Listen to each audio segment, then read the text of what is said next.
6 mois. Je dois vous dire que le couple est très heureux. Ils avaient écouté la nouvelle sur les ondes de TVA. Et puis là, on a appris qu'il y a 30 autres enfants qui n'ont pas de parents. Actuellement, ils sont placés dans des foyers d'accueil. Il y a une seule chose, ces enfants-là sont souvent des enfants négligés, abandonnés, de parents toxicomanes, alcooliques. Donc, ce qu'on nous dit, ces enfants-là pourraient avoir des séquelles à la longue. Mais il se peut également qu'il n'en ait pas. Alors, vous irez sur notre site tva.canoe.com, mais moi, je vais vous revenir un petit peu plus tard avec beaucoup plus de détails parce qu'actuellement, partout au Québec, on cherche également des parents adoptifs. Ouais. Mais vous l'avez dit aussi, c'est le fait aussi qu'il y ait une association au départ. C'est pas véritablement... On les donne pas en adoption au départ. Non, parce que c'est très long le processus, ça prend une sélection. Vous voyez, ils avaient eu 300 appels, ont gardé 29 couples. Il y a eu une sélection, une présélection. Et également, il faut que le juge dise les parents biologiques ne sont plus capables de garder leur enfant. Donc, il y a un processus juridique également. Et pendant ce temps-là, on voit si la famille peut bien s'adapter à l'enfant. Mais clairement, on va comprendre ça dans votre reportage dans quelques minutes. On s'en parle plus tard. Merci, Harold. Bonne soirée.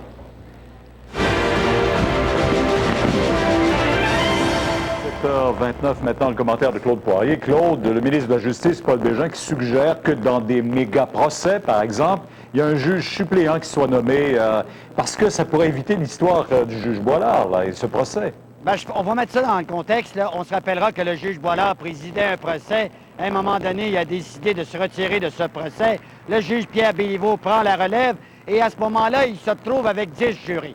Ce que le ministre de la Justice, Paul Bégin, veut, il veut réduire ça à 8. Et son idée n'est pas bête. D'abord, s'il y avait eu ce cas-là, lorsque le procès de Boilard a commencé, par la suite, le juge Pierre Béliveau, parce qu'on se rappellera que le juge Béliveau avait dit « Si jamais ça va en bas de 10, je ne peux plus continuer. » Donc, moi, je trouve que c'est une excellente initiative et j'espère que ses collègues des autres provinces vont l'accepter. Mais est-ce que ça ne dépend pas du fédéral, tout ça, ces lois-là, ces règles-là? Bien, ça, c'est sûr, mais si tous les ministres de la Justice à travers le Canada se mettent ensemble, peut-être que le ministre au fédéral, M. Cochon, va avoir une oreille attentive de ce côté-là. Un autre point important, vous avez parlé d'un juge suppléant. Oui. On se rappellera ce qui est arrivé.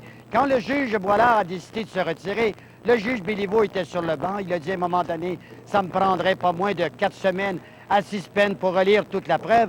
Alors, ce que le ministre de la Justice, Paul Bégin, donne comme information, et c'est valable, selon moi, c'est qu'il y aurait un autre juge dans la cour, pas dans tous les procès, Pierre, mais surtout dans les méga-procès. Oui, parce qu'il y a un coût à ça, il ne faut pas se leurrer, là. Ça, c'est un fait. On sait qu'on manquait de juges au niveau de la Cour du Québec, mais ça relève de la Cour supérieure.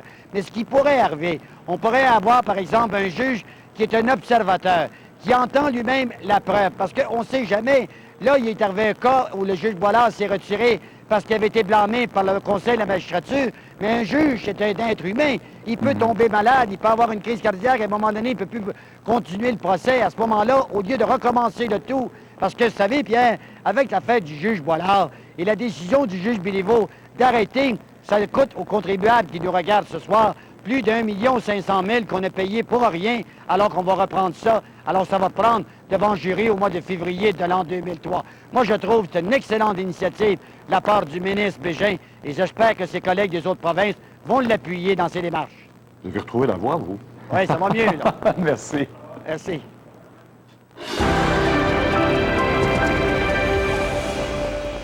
Est-ce que ça va être plus frais demain, Carole? 80% sont des fugues. Vous vous retrouvez dans la rue. C'est dans un endroit que visitent beaucoup de ces jeunes fugueurs. Oui, bien sûr. Alors, ces jeunes qui ont quelques ressources à leur disposition connaissent à peu près tous l'œuvre du père Emmett Jones qui s'appelle « Le bon Dieu dans la rue ». Père Jones, j'ai pensé que vous étiez la meilleure personne pour nous faire un portrait pour les familles qui écoutent du profil des fugueurs. Qui sont les jeunes filles et les jeunes hommes qui ont tendance à s'enfuir du foyer familial? Malheureusement, point de vue social, ils passent des enfants des familles riches aux enfants des très pauvres. Il n'y a pas de jeune qu'on peut dire, qui est le stéréotype de fugueur. Chacun, il n'y a pas de raison non plus que tous les jeunes ont pour fuguer. Mais quand ils vous parlent ici et qu'ils identifient une raison pour laquelle ils ont fui le foyer, quelle est la première des raisons qui apparaît? Ben, ça dépend du foyer. Hein? Il y en a qui fuguent des centres d'accueil. C'est pas vraiment un foyer. Il y en a d'autres qui fuguent des familles d'accueil. Encore, c'est pas chez eux. Hein? Mais il y en a d'autres qui fuguent de chez eux pour différentes raisons. Hein. Je me souviens d'une qui a fugué parce qu'il n'y avait pas assez d'argent à la maison pour le faire nourrir. Alors elle était un de trop, puis elle est partie pour qu'il y ait plus d'argent pour le reste de la famille. Hein. Les parents s'inquiètent parfois parce qu'ils disent, si je leur donne pas ce qu'ils me demandent, si je ne souscris pas à leurs désirs, j'augmente leur goût de s'en aller. Est-ce que c'est une bonne attitude à avoir? Non, ça commence très jeune. Un enfant, la relation entre maman et fille ou garçon, ou papa et garçon, c'est pas une question d'un incident. Hein. C'est le jour que le bébé vient au monde, c'est là qu'on développe le contact très chaud ou froid avec le bébé. Hein. On en a qui acceptent d'avoir un enfant, mais ils préfèrent ne pas l'avoir. Alors le message, ça s'apprend avec le temps. Quand l'enfant vieillit, mais là, il peut prendre la route. Mais là, ce que vous me dites, c'est que le manque d'amour, à toute fin pratique, peut être une cause, mais il y a des parents qui sont convaincus de bien aimer leurs enfants, mais c'est pas cet amour-là que les enfants veulent avoir, c'est ça la cause? Ça c'est un autre problème. Hein? Et ça, c'est une question que la personne, l'adulte, devrait discuter avec le jeune. Pourquoi que le jeune semble ne pas être content? Comment c'est le rapport avec ses amis? Parce que souvent, c'est les amis qui suggèrent des fugues. Hein? On va y aller ensemble. Et souvent, avec les filles, ils vont 2 par 2. Alors, quand elles partent avec peut-être une a la raison de partir, l'autre part pour accompagner l'autre. Alors, les parents de deuxième sont pris avec un mystère. Et il y en a plusieurs qui font des fugues multiples. Ah oui, ça c'est... 2 fois puis 3 fois. Bien, je vous ai présenté un jeune plutôt qui avait 40 fugues. 40 fugues. Ouais. Mais c'était de centre d'accueil. Puis quand, enfin, on est allé ensemble, parler avec un avocat, d'essayer de régler la chose, l'avocat a dit, qu'est-ce que tu veux? Qu'est-ce que tu veux dans la vie? Et qu'est-ce qu'elle a répondu? Une famille. Je veux une famille. Hein? Et ces enfants qui fuguent, c'est la réponse qu'il vous donnerait assez. Merci beaucoup, Père Jones. Merci pour cet entretien. Merci. Les Alouettes s'apprêtent à investir le stade olympique et ne promettent rien de moins qu'un party historique. On va avoir le plus gros tailgate qui a jamais eu lieu au Québec. Et faut-il déclarer la guerre à l'ours avant qu'il ne reprenne sa chasse à l'homme? Claude, vous vous y intéressez simplement ou vous vous inquiétez vraiment de la santé des Québécois? Ah, je m'y intéresse, à la mienne en particulier, mais j'étais content ce matin. J'ai une bonne nouvelle à transmettre ce soir. On écoute? Eh bien, écoutez, au moment où des apprentis sorciers se mettent à jouer dans notre système de santé, ce serait peut-être intéressant de savoir quel est l'état de santé de la population québécoise dans son ensemble. Et savez-vous que les nouvelles ne sont non seulement pas mauvaises et pas pires, comme on dit, mais elles sont carrément bonnes. En gros, les Québécois vivent plus longtemps que les autres Canadiens, ce qu'on appelle vivre sans incapacité, sans perdre leurs facultés, et meurent moins d'arrêts cérébrovasculaires, par exemple, que les autres Canadiens. En revanche, on a toujours le championnat des cancers du poumon et du côlon qui sont dus à, vous savez quoi? La cigarette. La cigarette, bien sûr. C'est 2 études, une qui vient d'Ottawa et une qui vient de Québec, qui ont été publiées ces jours-ci et qui, pour une fois, ne s'engueulent pas, mais disent la même chose. L'espérance de vie des Québécois sans incapacité peut atteindre facilement 70 ans. Et si, avant l'âge de votre premier chèque de pension de vieillesse, il vous est rien arrivé de malheureux, alors vous pouvez même espérer jusqu'à 78 ans. Ça me fait penser que si on fumait moins au Québec, parce que c'est clair qu'on a encore le championnat des fumeurs, écoutez, 29 des jeunes filles, 25 des jeunes hommes entre 12 et 19 ans ont déjà commencé à fumer, c'est-à-dire qu'ils vont venir remplacer ceux qui vont mourir du cancer du poumon. C'est ici qu'ils sont les plus nombreux. Et une statistique est effarante, Pierre. Dans les 20 dernières années, le nombre de Québécoises qui sont mortes du cancer du poumon a triplé. Ce qui m'amène à vous dire en conclusion que si on vivait dans le Québec idéal, absolument sans fumer, le peuple québécois serait un des plus en santé sur la Terre. C'est bien pour dire, hein? Pas mal. Vous avez une nouvelle importante à nous communiquer. De Montréal, faites le 514-790-NOUVELLES. De l'extérieur, 1-800-NOUVELLES. Sur Internet, nouvelles@tva.ca et par télécopieur au 514-790-3333. De Cuba, comme Isidore, il y a 10 jours, Lily a balayé donc l'île de la jeunesse avec des vents si violents et des pluies torrentielles qui ont forcé des milliers d'habitants à évacuer leur domicile. Dans les zones côtières, les communications téléphoniques ont été coupées, les services aériens, de trains, d'autobus ont été suspendus. On ne connaît pas encore l'ampleur des dégâts causés par cet ouragan qui se dirige maintenant vers le sud des États-Unis. Et nous faire découvrir un autre secret bien gardé. Il y en a 3 comme ça dans le monde, ouverts au public.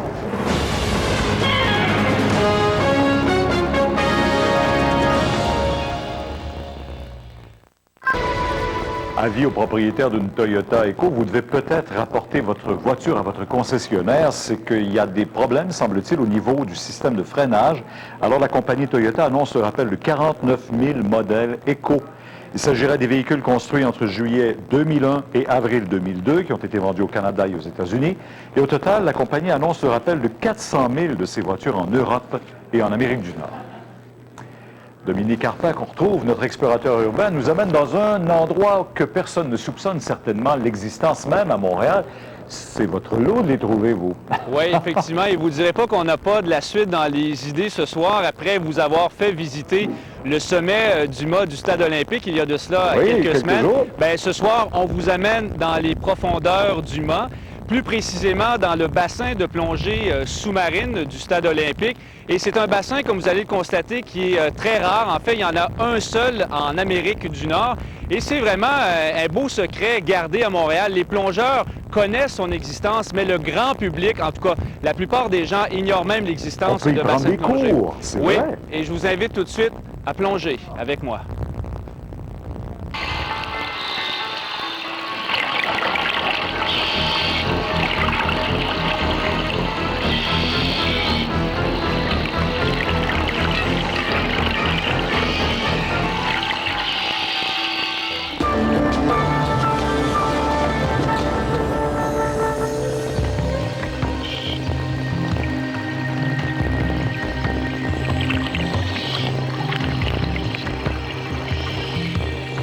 Cette scène n'a pas été tournée dans les mers des Caraïbes, mais bien dans une piscine.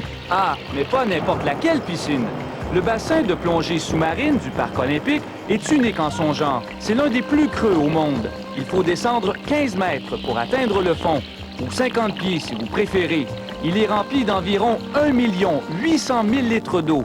Il y en a 3 comme ça dans le monde, ouverts au public. Il faut bien s'entendre, parce que les autres, c'était expérimental pour des recherches. Ouverts au public, bien, il y en a un en Allemagne, un en France, puis un ici à Montréal. Le bassin de Montréal est le seul des 3 à avoir des paliers à 5 mètres, 10 mètres et finalement 15 mètres de profondeur. Les autres ont la forme d'un simple silo. Des vitres blindées permettent d'observer le spectacle sans se mouiller. Mais je ne pouvais pas en rester là. Après un petit briefing, je suis allé y voir de plus près, accompagné d'un instructeur et d'un caméraman d'Aquamedia, une compagnie qui se spécialise dans les tournages sous l'eau. C'est drôle à dire, mais la première impression qu'on ressent en est une de vertige. Le fond du bassin est si loin sous nous et l'eau si claire qu'on a l'impression de voler dans le ciel.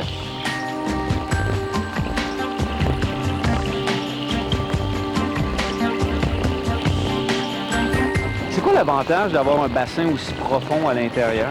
Ben, tu peux travailler beaucoup la flottabilité, hein, quand c'est comme être dans le milieu naturel quasiment pour la profondeur. Le plongeur ne veut pas toujours être dans le fond ou donc être à surface. Des plongeurs de partout au Québec et même des États-Unis viennent s'entraîner au bassin du Parc olympique, surtout l'hiver. Il faut dire que la température de l'eau est maintenue à 82 degrés Fahrenheit, ce qui est fort agréable quand il fait moins 20 dehors.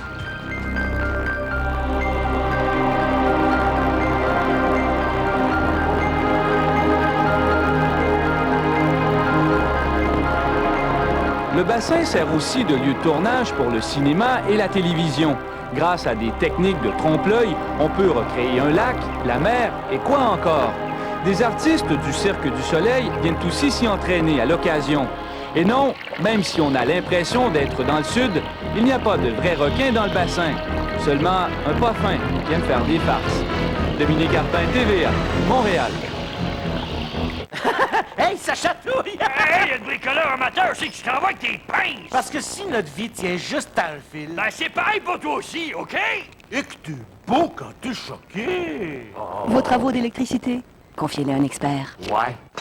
Les prisons québécoises, mais celle qu'on vous raconte ce soir en est une bonne. Madame, monsieur, bonsoir, voici Pierre Bruno. Le mardi 1er octobre, en manchette. Des cartes d'enquêteurs de la Sûreté du Québec fabriquées par des détenus se retrouvent aux mains de criminels.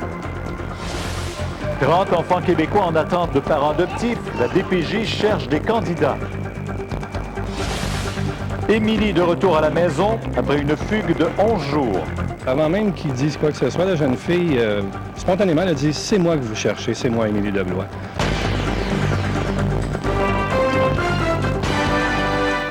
Bonne fin de journée. Était-ce vraiment une bonne idée, la Sûreté du Québec, qui a confié à des détenus de la prison d'Orsainville à Québec la fabrication de cartes d'identité de ses agents? Devinez ce qui est arrivé? De fausses cartes d'identité d'enquêteurs de la SQ qui se sont retrouvées entre les mains de criminels.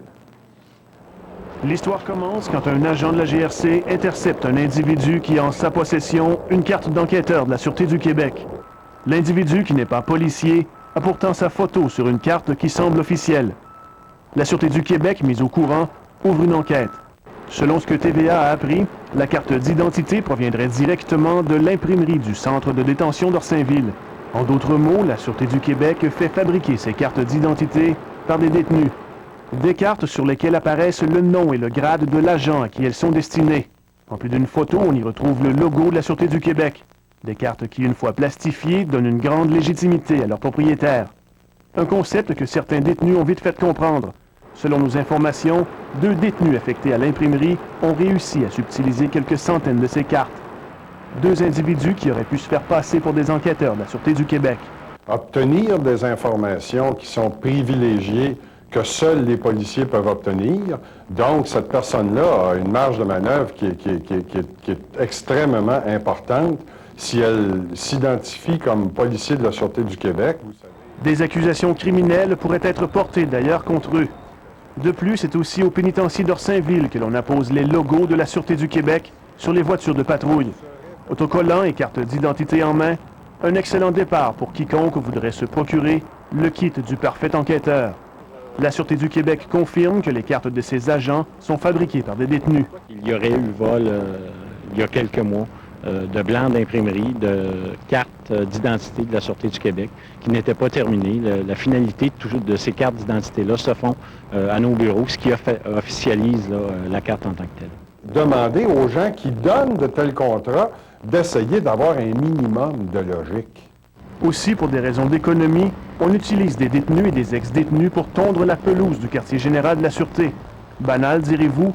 Une tonte qui, pourtant, laisse tout loisir aux détenus de prendre en note les plaques d'immatriculation personnelle des agents qui entrent au travail. On ignore pour l'instant si d'autres ministères, services ou sociétés sont impliqués dans cette histoire d'imprimerie à Orsainville. De son côté, la Sûreté du Québec affirme que depuis le début de cette enquête, elle aurait cessé cette pratique.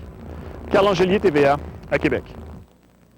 Maintenant, la Direction de la protection de la jeunesse cherche encore des parents pour adopter de jeunes enfants québécois. Regagner, la DPJ avait lancé un premier appel du genre l'hiver dernier. Je me souviens très bien, vos reportages avaient touché beaucoup de gens.